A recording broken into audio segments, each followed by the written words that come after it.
25 तारीख यानी कि 25 जून वो माह था और वो तारीख था जब भारत पे एक तरीके से कहिए तो आपातकाल की घोषणा कर दी गई थी और इमरजेंसी लगा दिया गया था।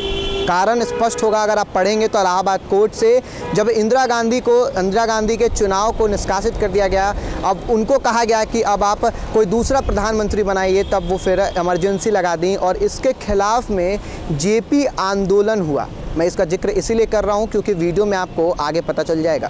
नमस्कार, आप देख रहे हैं बिहार संवाददाता और मैं हूं आपके साथ आशुतोष उपाध्याय। देखिए पीछे की तस्वीर, अभी मैं खड़ा बिहार विधानमंडल के गेट के बाहर यानी कि बिहार विधानसभा और बिहार विधान परिषद इसी के अंदर है।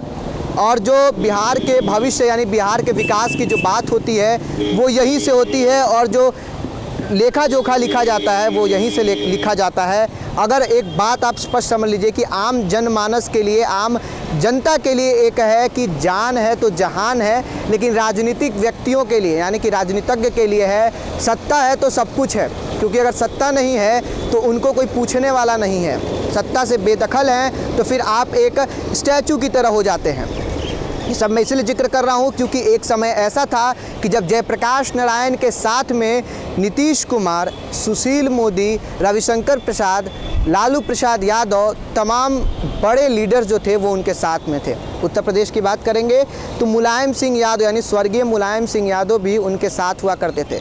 कहीं ना कहीं अगर देखें तो इनमें से सारे लोग अच्छे अच्छे दायित्वों का निर्वहन किए हैं बिहार स्टेट पॉलिटिक्स को लेके, चाहे उत्तर प्रदेश स्टेट पॉलिटिक्स को लेके। अगर आप मुलायम सिंह को देखते हैं तो वो उत्तर प्रदेश के मुख्यमंत्री बने।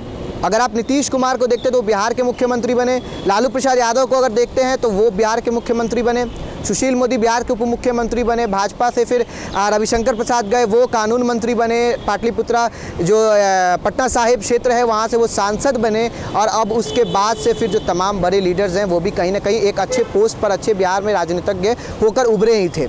लेकिन एक चर्चा का सबसे बड़ा विषय ये बना हुआ है कि जिस पार्टी को बेदखल करने के लिए यानी कि कांग्रेस पार्टी को बेदखल करने के लिए सत्ता से, यानी कि उस समय की तत्कालीन प्रधानमंत्री इंदिरा गांधी को बेदखल करने के लिए सत्ता से, ये सारे जो नेता थे उस समय जयप्रकाश नारायण के शिष्य हुआ करते थे और उस समय ये सब साथ एक छत के नीचे आए थे कि अब जाकर इंदिरा गांधी की सत्ता को उखाड़ फेंकना है, इंदिरा गांधी की जो क्रूरता है उसको उखाड़ फेंकना है। और इनकी जो लड़ाई थी ये हम नहीं, उस समय का अखबार का जो माध्यम था वो कहता है और यहाँ के जो उस समय के जो नेता थे वो कहा करते थे कि इंदिरा गांधी क्रूरता से भरी हुई थी, उन्होंने आपातकाल ला दिया, तमाम जो नेता थे उनको जेल में भर दिया और उसके बाद से फिर मीडिया वालों की उनसे फ्रीडम छीन ली गई। मीडिया वाले खबर नहीं दिखा पाते थे।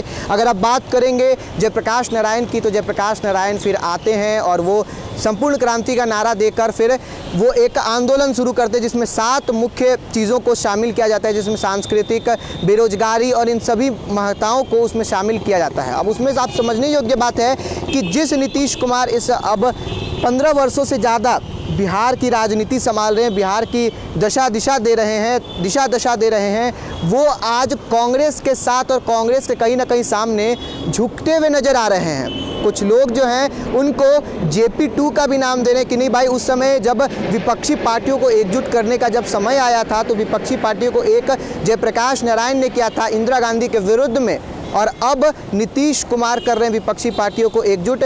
क्योंकि अब उस समय भी कांग्रेस पीक पर थी यानी कि अपने चरम सीमा पे थी, बहुत आगे थी, और आज भारतीय जनता पार्टी है वो भी बहुत आगे है। यानी कि इलेक्शन के आंकड़ों में, वोटिंग परसेंटेज के आंकड़ों में, जनता के बातों में या फिर उनके उस समय के बात में अगर आप देखते हैं तो कहीं ना कहीं आंकड़ों में सेम था। और उस समय इंदिरा गांधी को हटाना था, आज मोदी को हटाना है। अब देखना ये है कि क्या 23 जून को जो कि विपक्षी एकता की बैठक होनी है उसमें क्या सामने निकल के आता है। क्या वो नेता जो जयप्रकाश नारायण से निकले, जयप्रकाश नारायण के कदकाठी से और उनके नेतृत्व में उनके शिष्य बन के निकले, आज वही नेता क्या जाकर कांग्रेस का दामन थामते यानी कि कांग्रेस के साथ गठबंधन करके सरकार बनाने में सफल हो पाएंगे कि नहीं, ये देखने योग्य बात होगी। और कहीं ना कहीं ये विडंबना है राजनीतिक गलियारों में, कहीं ना कहीं परिस्थितियों का चेंजेस है।